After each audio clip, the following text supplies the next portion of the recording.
4 দিনের সফরে যুক্তরাজ্যে গেলেন প্রধান উপদেষ্টা। গ্রহণ করবেন কিংস চার্লস হারমোনি অ্যাওয়ার্ড, সাক্ষাৎ করবেন তারেক রহমান।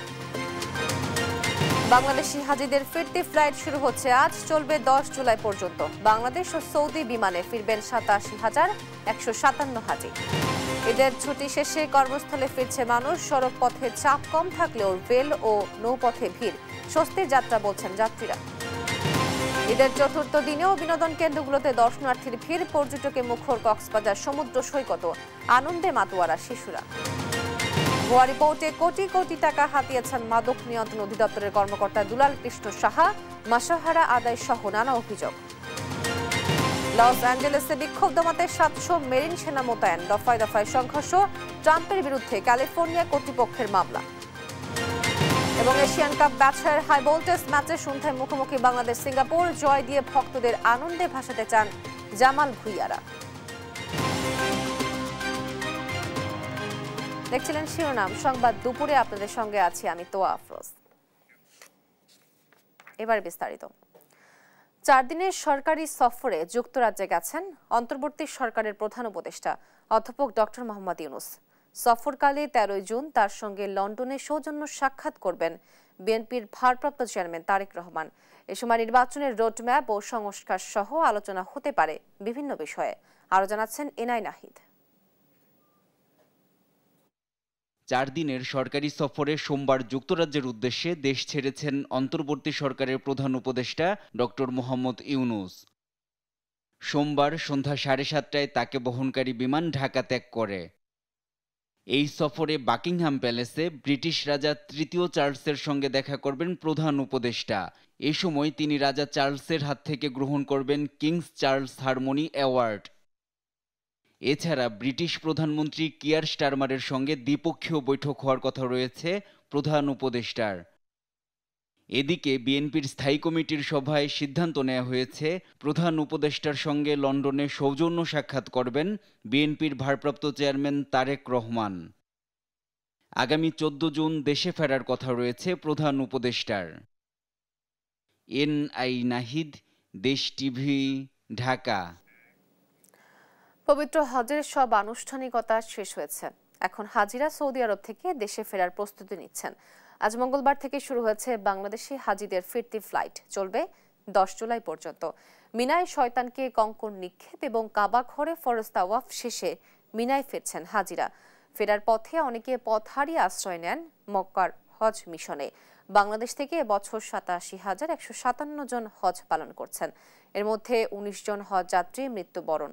এদিকে চলতি বছর পবিত্র হজ পালন করতে সৌদি আরবে গিয়ে এখন পর্যন্ত চিকিৎসা নিয়েছেন 188 বাংলাদেশি। এছাড়া 19 জন দেশটির সরকারি হাসপাতালে ভর্তি রয়েছেন। এবার হজ অনুষ্ঠিত হয় 5 জুন। হজ যাত্রীদের সৌদি আরবে যাত্রার প্রথম ফ্লাইট ছিল 29 এপ্রিল আর হজ যাত্রীদের সৌদি আরবে যাত্রার শেষ ফ্লাইট ছিল 31 মে।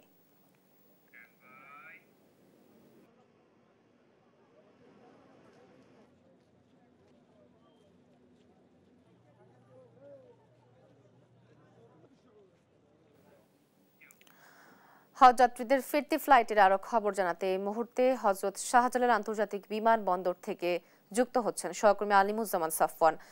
সাফওয়ান, হজ যাত্রীদের ফিরতি ফ্লাইট কখন পৌঁছাবে এবং কি তথ্য আছে আপনার কাছে জানাবেন?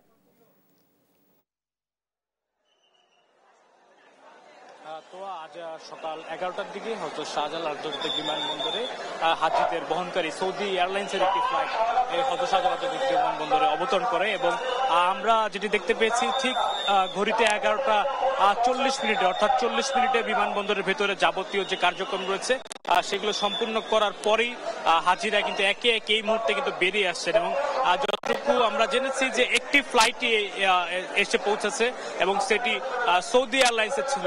তো আমরা কয়েকজন হাজির সাথে কথা বলেছি, তারা বলছে এবারের ব্যবস্থাপনায় তারা সন্তুষ্ট। তাদের যাতায়াত থেকে শুরু করে মক্কা মদিনা সহ অন্যান্য স্থানে থাকা খাওয়া সহ কোনো ধরনের সমস্যার মধ্যে তাদেরকে পড়তে হয়নি।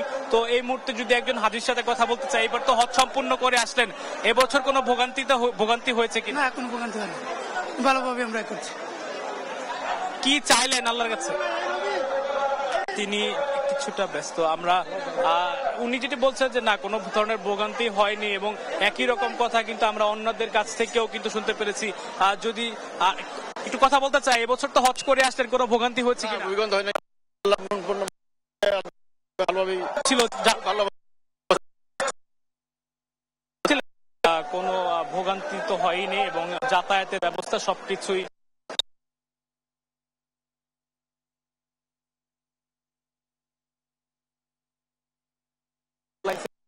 সেটির পরে আরো হয়তো 4 থেকে 5টি ফ্লাইট আজকে আসার কথা রয়েছে এবং এই হজ ফ্লাইটটি কিন্তু আগামী 10ই জুলাই অর্থাৎ 1 পর্যন্ত চলবে।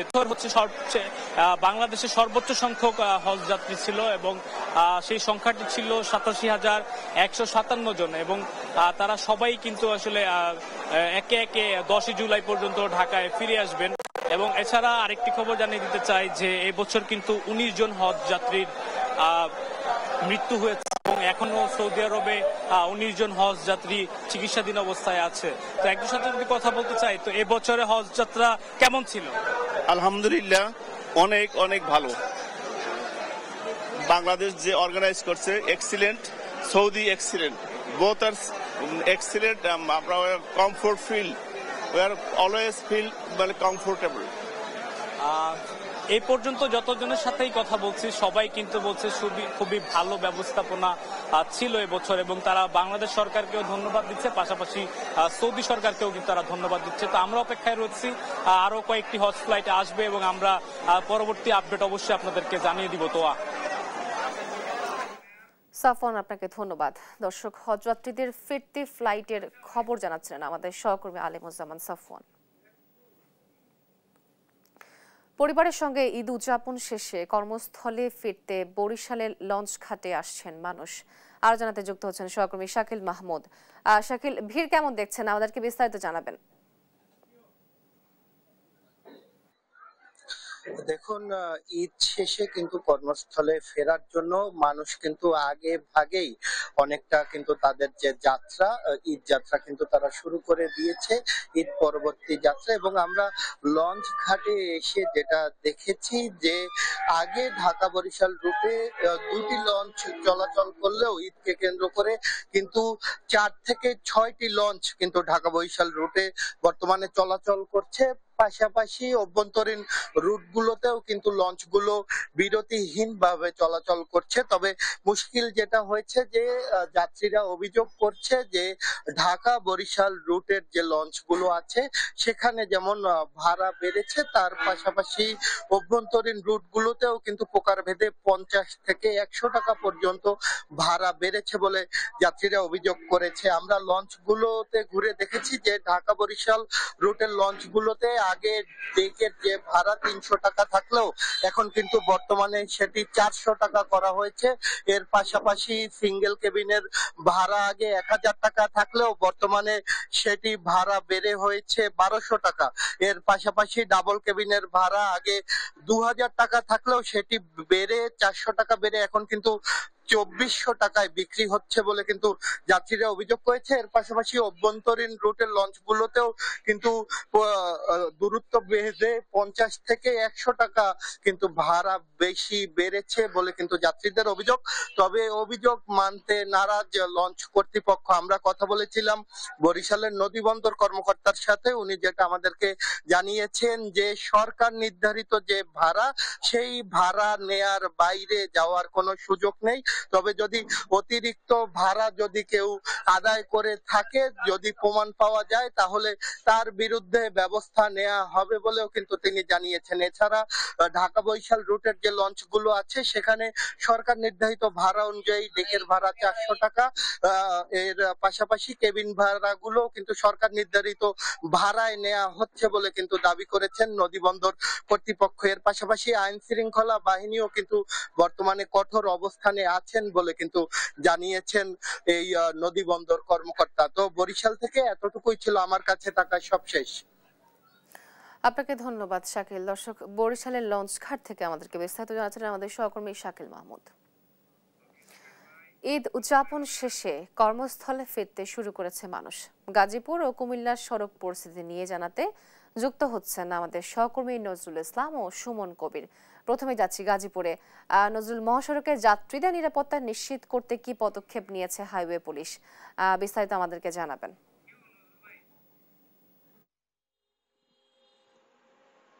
তো আপনি যেমনটা বলছিলেন, আপনি জানেন যে ঈদ শেষে কিন্তু কর্মস্থলে ফিরতে শুরু করেছেন কর্মজীবী সাধারণ যে মানুষ রয়েছেন তারা কিন্তু সকাল থেকে আমি মহাসড়ক ঢাকা টাঙ্গাইল ঢাকা ময়মনসিংহ মহাসড়ক হয়ে কিন্তু তারা ঢাকার দিকে যাচ্ছেন এবং কর্মস্থলে ছুটে যাচ্ছেন সবাই। এবং আমরা যেখানটায় দাঁড়িয়ে রয়েছি ঢাকা টাঙ্গাইল মহাসড়ক, এখানে কিন্তু যারা এসছেন বাড়ি থেকে ঈদ শেষে যারা এসছেন এবং তাদের সাথে আমরা কথা বলেছিলাম, তারা যেটা জানিয়েছেন যে প্রতিমধ্যে তাদের বিড়ম্বনা, রাস্তাঘাট কিন্তু স্বাভাবিক রয়েছে, কিন্তু গাড়ি ভাড়াটা একটু বেশি দিতে হচ্ছে তাদের। এইভাবেই কিন্তু তারা অভিযোগ করেছেন, সব রুটের ভাড়াটাই কিন্তু একটু বেশি তাদের কাছ থেকে নিচ্ছেন, এমনটাই কিন্তু সাধারণ যে যাত্রী রয়েছেন তারা জানিয়েছেন। এছাড়া কিন্তু আমরা বেশ কয়েকজন যারা মানে ঈদ শেষে কর্মস্থলে ফিরছেন এরকম মানুষের সাথে কথা বলেছিলাম, তারা যেটা জানিয়েছেন যে তারা স্বস্তিতেই আসছেন। এবং আপনি জানেন যে এই ঈদকে ঘিরে কিন্তু পুলিশের যে ব্যাপক একটা তৎপরতা সেটা কিন্তু সড়কে আজও দেখতে পেয়েছি আমরা, এবং সব সড়কগুলোতেই কিন্তু যানজট স্বাভাবিক রাখার জন্য, যাতে সাধারণ যাত্রী ঈদ শেষে যাতে নির্বিঘ্নে কর্মস্থলে ফিরতে পারেন এর জন্য কিন্তু ব্যাপক প্রস্তুতি নিয়েছেন এবং সব জায়গায় কিন্তু তারা তাদের উপস্থিতি আমরা দেখতে পেয়েছি। মানুষকে কিন্তু তারা সহযোগিতা করছেন যাতে নির্বিঘ্নে কর্মস্থলে ফিরতে পারেন। প্রতিটি পয়েন্টে পয়েন্টে কিন্তু পুলিশের উপস্থিতি চোখে পড়ার মতন ছিল। তো এইভাবেই কিন্তু গাজীপুরের সব জায়গায় কিন্তু এখন যান চলাচল স্বাভাবিক রয়েছে এবং কোথাও কোনো যানজটের নাকাল হননি মানুষ, এবং স্বাচ্ছন্দ্যেই কিন্তু আসতে পারতেছেন সবাই। তো এরকম কিন্তু সবগুলো রুটেই কিন্তু স্বাভাবিক পরিবেশ রয়েছে। তো আমার গাজীপুর থেকে এই ছিল সর্বশেষ। আমরা চলে যাচ্ছি আমাদের সহকর্মী কুমিল্লা থেকে যুক্ত হচ্ছেন সুমন কবির। জি নজরুল, আপনাকে ঈদ মোবারক। আমি আপনাকে জানা রাখি, কুমিল্লা জাঙ্গাইলে বাস স্ট্যান্ড, শাসনগর বাস স্ট্যান্ড, আমি এখানে যারা যাত্রী কল্যাণ সমিতি এবং বাস মালিক সমিতি রয়েছে, শ্রমিক ফেডারেশন রয়েছে, তারা সকলে এত সুন্দর, তারা সকলে নির্বিঘ্নে বাড়ি ফেরার জন্য, মানুষের জন্য, তার যাত্রীরা যাতে কোনো ধরনের দুর্ভোগে না পোহায়, তো সকল ধরনের ব্যবস্থা গ্রহণ করেছেন। আমরা দেখেছি যাত্রী করে বাড়ার তারা বৃদ্ধি করেনি, সেদিক থেকে কথা বলার চেষ্টা করবো কুমিল্লা বাস মালিক সমিতি এবং শ্রমিক কল্যাণ করেছে যারা রয়েছে কর্মীবৃন্দ। আসলে আপনার কি ধরনের ব্যবস্থা গ্রহণ করেছে বিভিন্ন যাত্রীদের জন্য? আমরা এই ঈদ যাত্রাকে নির্বিঘ্ন করার জন্য, যাত্রীদের যাতায়াতের সুবিধার জন্য আমরা একটা কঠিন শৃঙ্খলা নিয়ে আসছি, এবং আমরা যারা পরিবহনের নেতৃত্ব করতেছি আমাদের নেতৃত্বে এখানে 25 জনের মতন কমিউনিটি পুলিশ পর্যায়ক্রমে 3টা শিফটে কাজ করে, সকাল থেকে সন্ধ্যা পর্যন্ত, বলতে 8টা সাড়ে 8টা পর্যন্ত। এবং আমাদের কার্যক্রম যিনি নির্দেশনা দিচ্ছেন, আমাদের এই এলাকার কৃতি সন্তান, উনি পরিবহন বান্ধব এবং শ্রমিক বান্ধব। এই টার্মিনাল এলাকায় যার অবস্থান, আমাদের একজন প্রিয় অভিভাবক আছে কিনা কয় জনাব রাজাউল ভাই, রাজাউল কাইয়ুম, উনি কিনা কয় জেলা বিএনপির একজন আহ্বায়ক, যুগ্ম আহ্বায়ক জেলা বিএনপির এবং থানা বিএনপির সভাপতি। তো ওনার এলাকায় টার্মিনালটা, তো যার কারণে আমরা ওনার সাথে যোগাযোগ রক্ষা করে এবং শ্রমিকদেরকে কিভাবে শৃঙ্খলা এবং যাত্রীরা যাতে সুন্দরভাবে যাতায়াত করতে পারে এই জন্য আমরা সার্বক্ষণিক আমরা পরিশ্রম করে যাচ্ছি। এবং আপনি জেনে অবাক হবেন যে সবচাইতে আমাদের প্রতিবন্ধকতা হচ্ছে বলছিলেন শ্রমিক এবং কুমিল্লার যারা যাত্রী রয়েছে তারা সব কোনো ধরনের অভিযোগ করেনি এবং ভাড়া বৃদ্ধি করেনি। সেদিক থেকে বলি কুমিল্লার সকল বাস স্ট্যান্ড নির্দিষ্ট সময়ে ছেড়ে চলে গিয়েছে এবং ঢাকা চট্টগ্রাম কুমিল্লা অংশ থেকে 6টি জেলার সাথে আন্তঃসংযোগ রয়েছে। সেই আন্তঃসংযোগে বাস টার্মিনাল আমরা দেখিনি কোনো ধরনের চাঁদাবাদী, এবং এখানে সেনাবাহিনী তৎপরতা রয়েছে, পুলিশ তৎপরতা রয়েছে। সদ্বৃত্তি মিলিয়ে বলা ছিল কুমিল্লার যে বাস স্ট্যান্ড রয়েছে সেখানে কোনো ধরনের বাড়তি ভাড়া আসলে বৃদ্ধি করা হয়নি। যাত্রীরা নির্বিঘ্নে যার নিয়ে যাচ্ছেন এবং কর্মস্থলে যাচ্ছেন, সবকিছু মিলিয়ে বলা ছিল কুমিল্লা শান্তিপূর্ণভাবে সকল স্টেশন এবং বাস স্টেশন সকল কিছুতে আসলে তাদের যে আমরা দেখেছি শ্রমিক ফেডারেশন কুমিল্লার যারা বাস মালিক সমিতি, যাত্রী শ্রমিক সমিতি কোনো দিন অভিযোগ আমরা পাইনি এ পর্যন্ত। এই ছিল কুমিল্লার বাস স্ট্যান্ড থেকে সর্বশেষ। নজরুল এবং সুমন, আপনাদের দুজনকে ধন্যবাদ। পরিবারের সঙ্গে ঈদ উদযাপন শেষে রাজধানীতে ফিরতে শুরু করেছেন কর্মজীবী মানুষ। ঈদের চতুর্থ দিন মঙ্গলবার সকালে দেশের বিভিন্ন জেলা, বাস টার্মিনাল, রেলওয়ে স্টেশনে দেখা গেছে ফিরতি মানুষের চাপ। তবে এখনো অতিরিক্ত চাপ না থাকায় স্বস্তিতে ফিরেছেন যাত্রীরা। এদিকে গাজীপুরের ঢাকা টাঙ্গাইল, ঢাকা ময়মনসিংহ মহাসড়কে নেই তেমন যানজট। ভোলা, বরিশাল, চাঁদপুরের লঞ্চ ঘাটেও যাত্রীদের চাপ দেখা গেছে। যাত্রীদের নিরাপত্তায় কাজ করছে আইন শৃঙ্খলা বাহিনী।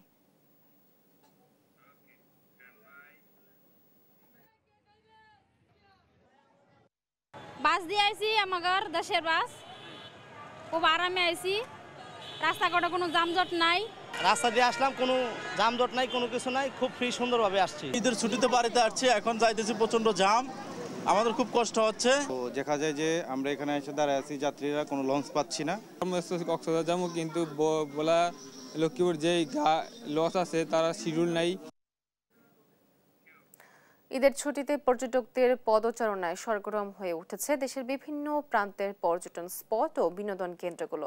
ঈদের চতুর্থ দিন মঙ্গলবারে পর্যটকদের পদচারণায় মুখর কক্সবাজার। উপচে পড়া ভিড় বেলাভূমিতে, পানির ঢেউয়ে আর বালিয়াড়িতে উচ্ছ্বাসে মাতেন সব বয়সীরা। একই চিত্র রাঙামাটি, খাগড়াছড়ি ও বান্দরবানের পর্যটন কেন্দ্রগুলোতে। এদিকে সিলেটের ভোলাগঞ্জে সাদা পাথরের সৌন্দর্য উপভোগ করতে ভিড় করছেন হাজারো মানুষ। সীমান্ত ঘেঁষা হওয়ায় এ স্পটে অতিরিক্ত নজরদারি চালাচ্ছে বর্ডার গার্ড বাংলাদেশ। এছাড়াও নরসিংদী, কুমিল্লা, নেত্রকোনার বিনোদন কেন্দ্রগুলো মুখরিত স্থানীয়দের আনাগোনায়।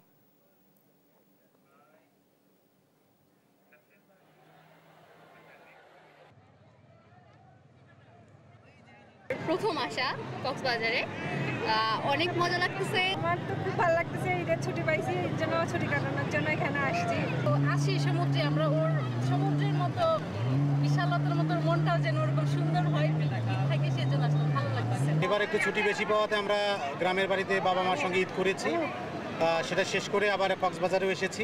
ঈদ উপলক্ষে শ্রীমঙ্গল আইসি, বাগানও খুবই ভালো লাগছে। যান্ত্রিক জীবনে আমরা যখন হাঁপিয়ে উঠি, এমনি ঈদে ছুটি ছাটায় একটু প্রকৃতির মাঝে যেতে ভালো লাগে। ঈদের চতুর্থ দিনেও পর্যটকদের পদচারণায় সরগরম কক্সবাজার ও সিলেটের পর্যটন স্পটগুলো। আরো জানাতে যুক্ত হচ্ছেন সহকর্মী আব্দুর রহমান ও খালেদ আহমেদ। প্রথমে যাচ্ছি কক্সবাজারে। আব্দুর রহমান, গতকাল সমুদ্র সৈকতে গোসলে নেমে দুজনের মৃত্যু হলো এবং এই ঘটনার পর পর্যটকদের নিরাপত্তা জোরদারে কোনো পদক্ষেপ নেওয়া হয়েছে কিনা, বিস্তারিত আমাদেরকে জানাবেন।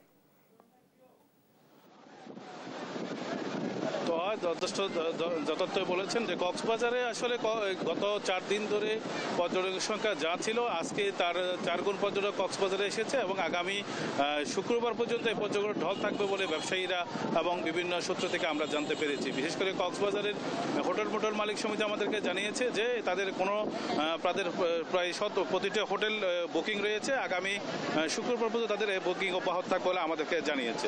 এবং আরেকটা বিষয় যেটি সেটি কক্সবাজারের সুগন্ধা, লাবণী এবং কলাতলি পয়েন্টে যেই বিনোদনের স্পটগুলো রয়েছে, সেখানে কিন্তু মানুষ তার যার মতো করে পরিবার প্রয়োজন নিয়ে তারা ঘুরে বেড়াচ্ছে এবং সমুদ্রের জলে তারা নোনা জলে ঘা ভাসাচ্ছে এবং তারা আমাদেরকে যেটা জানিয়েছে তাদের পরিবার প্রয়োজন নিয়ে খুব কম সময় তারা আসলে বছরে ছুটি পায়, সেই ছুটিটুকু তারা পায় সেটাকে তারা পরিবারকে এবং নিজেকে সময় দেওয়ার জন্য তারা সমুদ্র সৈকতকে বেছে নেয়। কিন্তু তাদের যে অভিযোগ সেটি হলো যে তারা এখানে এসে গত কয়েকদিনে যে মর্মান্তিক 3-4টি মৃত্যুবরণ করেছে, এটার জন্য পর্যটকরা খুবই ব্যথিত যে কক্সবাজারের জেলা প্রশাসন বা পর্যটন সংশ্লিষ্ট সচিব বা মন্ত্রণালয় এখনো পর্যন্ত কোনো ধরনের ব্যবস্থা নেয় নাই। বিশেষ করে লাইফগার্ড সরকারিভাবে কোনো লাইফগার্ড নিয়োগ নেই বলে তারা অভিযোগ করেছে, যেটিও আছে সেটি বেসরকারিভাবে, এবং তাও হলো অপ্রতুল। মাত্র 27 জন লাইফগার্ড দিয়ে 120 কিলোমিটার সমুদ্র সৈকত পাহারা বা পর্যটক উদ্ধারের যে ব্যবস্থাটি, এটি খুবই নাজুক এবং খুবই একটি অবহেলার বা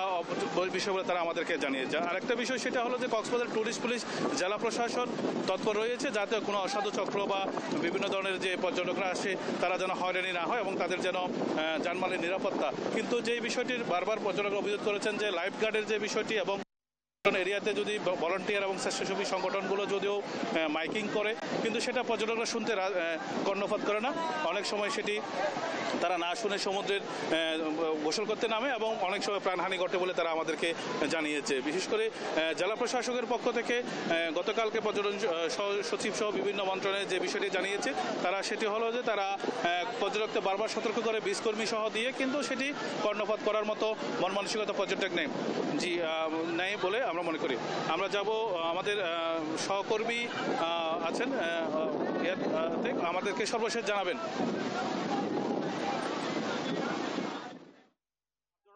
আপনি যেমনটি বলছিলেন, প্রকৃতি যেন নিজ হাতে সাজিয়েছে সাদা পাথরকে। মেঘালয়ের পাদদেশে উঁচু নিচু পাহাড়, স্বচ্ছ নীল জল আর পাথর, সব মিলিয়ে সাদা পাথর এক অপূর্ব সৌন্দর্যের আধার। আর এই সাদা পাথরকে দেখতে, সাদা পাথরের সৌন্দর্যে প্রেমে পড়ে সারা দেশের পর্যটকরা ছুটে আসেন সিলেটে। দর্শকরা নিশ্চয়ই দেখতে পাচ্ছেন অসংখ্য পর্যটক আজ সাদা পাথরে এসেছেন। আমরা যেমনটি জানতে পেরেছি যে ঈদের এই ছুটিতে আজকেই সর্বোচ্চ পর্যটক এই সিলেটের সাদা পাথরে এসেছেন। সিলেট এমনিতেই সৌন্দর্যের এক অপরূপ লীলাভূমি, বিশেষ করে প্রকৃতি কন্যা জাফলং, স্বচ্ছ নীল জলের সাদা পাথর আর রাতারগুল কিংবা সারি সারি চা বাগান দেখতে বছরের প্রতিটি দিনই সিলেটে আসেন পর্যটকরা। ঈদের ছুটি কিংবা লম্বা ছুটি পেলেই সেই পর্যটকের সংখ্যা বেড়ে যায়। আজকে নিশ্চয়ই দর্শকরা দেখতে পাচ্ছেন যে সাদা পাথরে শিশু থেকে শুরু করে সব বয়সের নারী পুরুষ এসেছেন এখানে। তারা এই সাদা পাথরের সৌন্দর্য উপভোগ করছেন। এই পানির সাথে তারা, নীল জলের সাথে তারা মিশে একাকার হচ্ছেন। কেউ সাঁতার কাটছেন, কেউ তার বন্ধু বান্ধব স্বজনদের নিয়ে এসে ছবি তুলছেন। এখানে কয়েকজন পর্যটক রয়েছেন, আমরা একজনের সাথে কথা বলবো। সাদা পাথরে এসে কেমন লাগছে? অনেক আনন্দ লাগতেছে। সাদা পাথর বন্ধু বান্ধব ছোট ভাইদেরকে নিয়ে এসেছি, অনেক আনন্দ লাগতেছে, অনেক মজা পাইছি, এনজয় করতেছি অনেক। তিনি যেমনটি বলছিলেন যে তারা বারবার আসলে সাদা পাথরে ছুটে আসেন। আমরা এমনও পর্যটক পেয়েছি যে কেউ 8 বার, কেউ 10 বার, কেউ তার চেয়েও বেশি সময় সাদা পাথরে এসেছেন। একই সাথে দর্শকদের জানিয়ে রাখতে চাই, সাদা পাথরে যারা ঘুরতে এসেন তাদের জন্য এখানকার প্রশাসন, পুলিশ প্রশাসন একটি নিষেধাজ্ঞা দিয়েছে। সেটি হচ্ছে যে তারা লাল কাপড় বেঁধে রেখেছে যাতে এই সীমানা কোনো পর্যটক ক্রস না করেন। তারপরও কিছু অতি উৎসাহী পর্যটক এই লাল সীমানাটা অতিক্রম করে নীল পানিতে, স্বচ্ছ পানিতে সাঁতার কাটার জন্য চলে যান, যে কারণে অনেক সময় বড় ধরনের দুর্ঘটনাও ঘটে থাকে। গতকালকে সেই সিলেট একজন তরুণ এই সাদা পাথরে ঘুরতে এসে তার বন্ধুদের সাথে সাঁতার কাটতে গিয়ে পানিতে ডুবে মারা গেছেন, এমন তথ্য আমরা পেয়েছি। একই সাথে দর্শকদের জানিয়ে রাখি যে এই সাদা পাথরে যারা ঘুরতে আসেন পর্যটক, তারা প্রত্যেকেই মূলত এখানে সাঁতার কাটতে চান, স্বচ্ছ নীল জলের সাথে মিতালি করতে চান। আমরা আরো একজন পর্যটকের সাথে কথা বলতে চাই। কোথা থেকে এসেছেন ভাই, কেমন লাগছে? আমরা ভৈরব থেকে এসেছি, অনেক ভালো লাগছে। অনেক ভালো লাগছে। কয়বার এসেছেন সাদা পাথরে এ নিয়ে? 4 বার। হ্যাঁ, তিনি যেমনটি বলছিলেন যে তিনি এ নিয়ে 4 বার এসেছেন। আমরা অসংখ্য পর্যটক পেয়েছি যারা পরিবার পরিজন নিয়ে অসংখ্যবার এসেছেন। আরেকজন পর্যটক আমাদের সাথে কথা বলতে চান, খুব সংক্ষেপে বলবেন কোথা থেকে এসেছেন? ইনশাআল্লাহ গাউসিয়া থেকে। ইনশাআল্লাহ এসে সাদা পানিতে গোসল করে মনটা সাদা হয়ে গেছে, তাই দেশ টিভিকে অনেক অনেক ধন্যবাদ। হ্যাঁ, তিনি যেমনটি বলছিলেন যে এই সাদা পাথরে এসে স্বচ্ছ নীল পানিতে গোসল করে তার মনটা ভরে গেছে। তো এই ছিল সিলেটের সাদা পাথর থেকে এখনকার মতো আমার কাছে সর্বশেষ। ধন্যবাদ। আপনাদের দুজনকে ধন্যবাদ। দর্শক, কক্সবাজার ও সিলেটের পর্যটন স্পটগুলো থেকে বিস্তারিত জানাচ্ছিলেন আমাদের সহকর্মীরা। দেখছেন সংবাদ দুপুর। ভয়ঙ্কর মাদক হেরোইনকে পাউডার আর গাঁজাকে ফুলপাতা বানিয়ে ভুয়া রিপোর্ট দিয়ে কোটি কোটি টাকা হাতিয়ে নেওয়ার অভিযোগ উঠেছে মাদক নিয়ন্ত্রণ অধিদপ্তরের প্রধান রাসায়নিক কর্মকর্তা দুলাল কৃষ্ণ সাহার বিরুদ্ধে। আওয়ামী লীগের দোসর খ্যাত এ কর্মকর্তার বিরুদ্ধে রয়েছে বদলি, নিয়োগ, টেন্ডার বাণিজ্য, মাদকের স্পট থেকে মাসহারা আদায় সহ নানা অভিযোগ। তার বিরুদ্ধে রয়েছে ছাত্র হত্যার মামলাও। এত কিছুর পরেও দায়িত্বে বহাল দুলাল কৃষ্ণ। তাইফুর রহমান তুহিনের প্রতিবেদন, জানাচ্ছেন ফাহিম ইউসুফ। মাদক নিয়ন্ত্রণ অধিদপ্তরের প্রধান রাসায়নিক কর্মকর্তা দুলাল কৃষ্ণ সাহা। তার বিরুদ্ধে অভিযোগ, বিভিন্ন অভিযানে ধরা পড়া মাদকের রাসায়নিক পরীক্ষা করে আসামি পক্ষের কাছ থেকে মোটা অঙ্কের টাকা নিয়ে হেরোইনকে পাউডার আর গাঁজাকে ফুলপাতা বানিয়ে প্রতিবেদন দেওয়ার হোতা তিনি।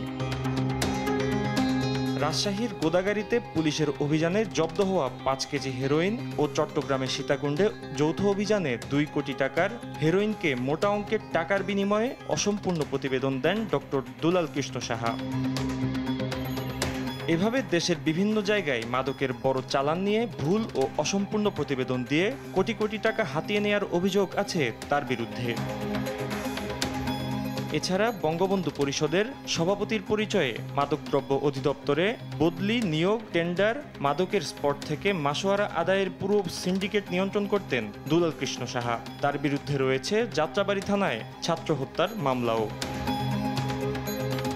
এত কিছুর পরও ঢাকার কেন্দ্রীয় রাসায়নিক পরীক্ষাগারে বহাল তবিয়তে আছেন দুলাল কৃষ্ণ। অভিযোগের বিষয়ে জানতে একাধিকবার তার কর্মস্থলে গেলেও উপস্থিতি টের পেয়ে সটকে পড়েন তিনি। স্যারের দায়িত্বে যিনি আছেন আমি ওনাকে বলেছি যে নিচে সাংবাদিক আসছে, আপনারা একটু দেখেন স্যার আছে কিনা, তারপরে আমি রিপোর্ট লিখতে চলে গেছি।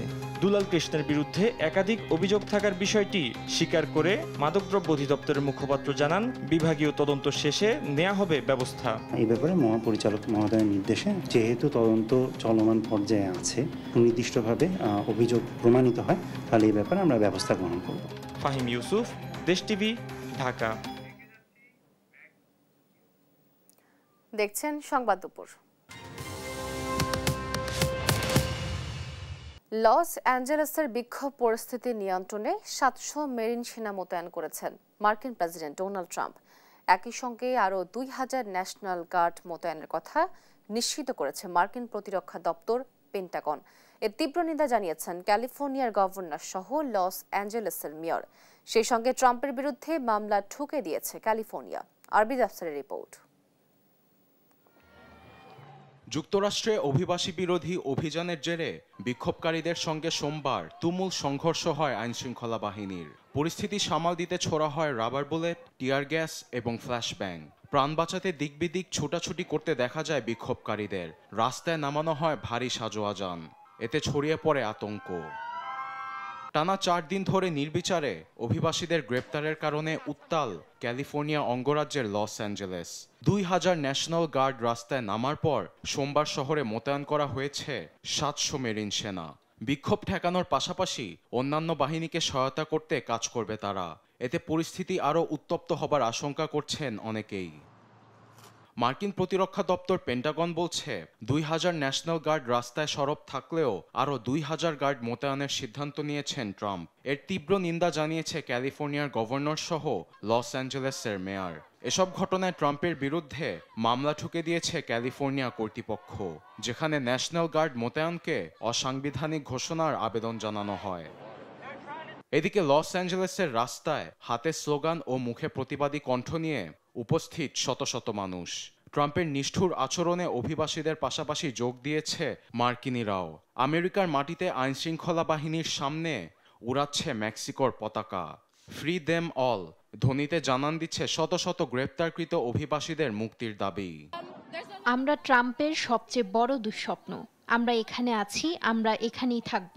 সবাই একতাবদ্ধ হয়ে এ পরিস্থিতি মোকাবেলা করব। ট্রাম্পের উপর আমরা অনেক ক্ষুব্ধ হয়ে আছি। নির্বিচারে সবাইকে গ্রেফতার করে অনেক পরিবার ধ্বংস করেছেন। এমন পরিস্থিতিতে বিক্ষোভকারীরা শান্তিপূর্ণ পথ বেছে নেওয়ার কথা বললেও ট্রাম্প হাজার হাজার নিরাপত্তা বাহিনী মোতায়েন করে পরিস্থিতি উস্কে দিয়েছে মনে করছেন বিশ্লেষকরা। আরবেদ আফসার, নিউজ ডেস্ক, দেশ টিভি।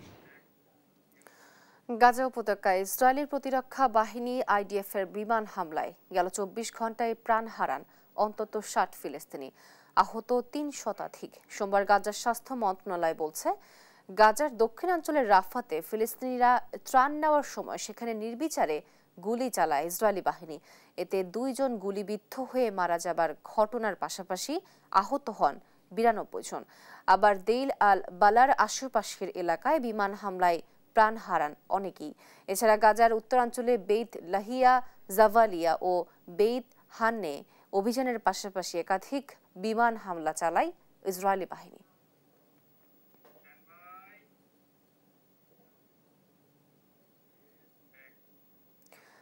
ফ্রিডম ফ্লোটিলা কোয়ালিশনের ম্যাডেলিন জাহাজটি অপহরণের পর গ্রেটা থুনবার্গ সহ 12 জন কর্মীকে নিজ দেশে ফেরানোর সিদ্ধান্ত নিয়েছে ইসরায়েলি পররাষ্ট্র মন্ত্রণালয়।